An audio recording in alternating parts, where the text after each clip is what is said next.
ಯಲ್ಲಾಪುರ ಪಟ್ಟಣದ ಅಡಿಕೆ ಭವನದಲ್ಲಿ ಡಿ ದೇವರಾಜ ಅರಸ್ ಹಾಗೂ ಬ್ರಹ್ಮಶ್ರೀ ನಾರಾಯಣಗುರು ಹಾಗೂ ನೂಲಿಯ ಚಂದಯ್ಯ ಜಯಂತಿ ಆಚರಣೆ. ಶಾಸಕ ಶಿವರಾಮ್ ಹೆಬ್ಬಾರ್ ಭಾಗಿ.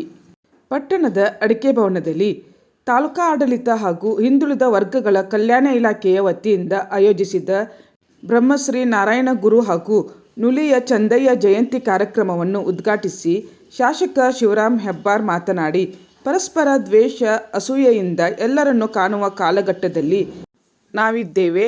ಆದರೆ ಸಮಾಜದ ಒಳಿತಿಗಾಗಿ ತಮ್ಮ ಜೀವನವನ್ನು ಮುಡುಪಾಗಿಟ್ಟ ಸಮಾಜದ ಅಭಿವೃದ್ಧಿಗೆ ಶ್ರಮಿಸಿದ ಮಹನೀಯರ ತತ್ವಾದರ್ಶಗಳು ನಮಗೆಲ್ಲರಿಗೂ ಮಾರ್ಗದರ್ಶನವಾಗಬೇಕು ಎಂದರು.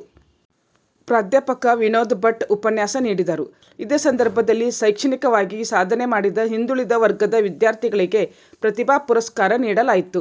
ವೇದಿಕೆಯಲ್ಲಿ ಭಾರತ್ ಸೇವಾದಳದ ತಾಲೂಕಾಧ್ಯಕ್ಷ ಎಂ.ಆರ್. ಹೆಗಡೆ ಕುಂಬ್ರಿಗುಡ್ಡೆ, ಗ್ರೇಡ್ 2 ತಹಶೀಲ್ದಾರ್ ಸಿ.ಜಿ. ನಾಯ್ಕ್, ಸರ್ಕಾರಿ ನೌಕರರ ಸಂಘದ ತಾಲೂಕಾಧ್ಯಕ್ಷ ಪ್ರಕಾಶ್ ನಾಯ್ಕ್, ಪಟ್ಟಣ ಪಂಚಾಯಿತಿ ಮುಖ್ಯಾಧಿಕಾರಿ ಸುನೀಲ್ ಗಾವಡೆ, ಪಟ್ಟಣ ಪಂಚಾಯತ್ ಸದಸ್ಯ ಸತೀಶ್ ನಾಯ್ಕ್, ಜಿಲ್ಲಾ ಕೊರವರ ಸಂಘದ ಸದಸ್ಯ ಹನುಮಂತ್ ಕೊರವರ್, ಪಿಡಬ್ಲ್ಯೂಡಿ ಎಇ ವಿಶಾಲ್ ಕಟಾವ್ಕರ್, ಪಶು ಇಲಾಖೆಯ ವೈದ್ಯಾಧಿಕಾರಿ ಸುಬ್ರಾಯ್ ಭಟ್, ಸರ್ಕಾರಿ ಪಿಯು ಕಾಲೇಜಿನ ಪ್ರಾಂಶುಪಾಲ ಎಸ್.ಟಿ. ವೈದ್ಯ, ಕೃಷಿ ಇಲಾಖೆ ನಿರ್ದೇಶಕ ನಾಗರಾಜ್ ನಾಯ್ಕ್, ಕೊರವರ್ ಸಮಾಜದ ತಾಲೂಕಾಧ್ಯಕ್ಷ ಧಾರೇಶ್ವರ್ ಭಜಂತ್ರಿ, ತಾಲೂಕು ವೈದ್ಯಾಧಿಕಾರಿ ಡಾಕ್ಟರ್ ನರೇಂದ್ರ ಪವಾರ್ ವೇದಿಕೆಯಲ್ಲಿದ್ದರು.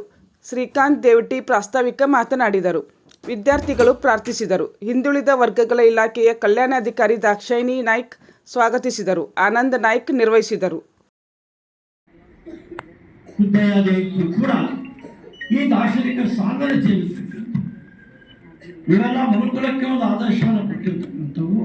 ಅನೇಕ ಕಾಲ, ಅನಂತ ಕಾಲ ಬದುಕಿಗೆ ಒಂದು ಸುಸ್ಥಿರತೆಯನ್ನು ಕೊಟ್ಟಿರ್ತಕ್ಕಂಥ ಆದರ್ಶ. ನಾವಿವ ಜಯಂತಿಯನ್ನು ಯಾಕೆ ಆಚರಣೆ ಮಾಡ್ತೇವೆ? ವಿದ್ಯಾರ್ಥಿಗಳ ಮುಂದೆ ಇಂಥ ಮಹಾಪುರುಷ ಜಯಂತಿಯನ್ನು ಯಾಕೆ ಆಚರಣೆ ಮಾಡ್ತೇವೆ ಅಂತಂದ್ರೆ, ವಿದ್ಯಾರ್ಥಿಗಳಿಗೆ ಮಹಾಪುರುಷರ ಬಗ್ಗೆ ತಿಳ್ಕೊಳ್ಬೇಕು. ಜೀವನದಲ್ಲಿ ಅಂಥ ಆದರ್ಶಗಳ ಪಾಲಿಸ್ತಕ್ಕಂಥ ಕನಿಷ್ಠ ಪ್ರಯತ್ನಗಳು ನಮ್ಮಿಂದ ಆಗಬೇಕು. ಆ ಕಾರಣಕ್ಕಾಗಿ ಇಂಥ ಜಯಂತಿಯನ್ನು ವಿದ್ಯಾರ್ಥಿಗಳ ಮುಂದೆ ಇವತ್ತು ಆಚರಣೆ ಮಾಡ್ತಾರೆ.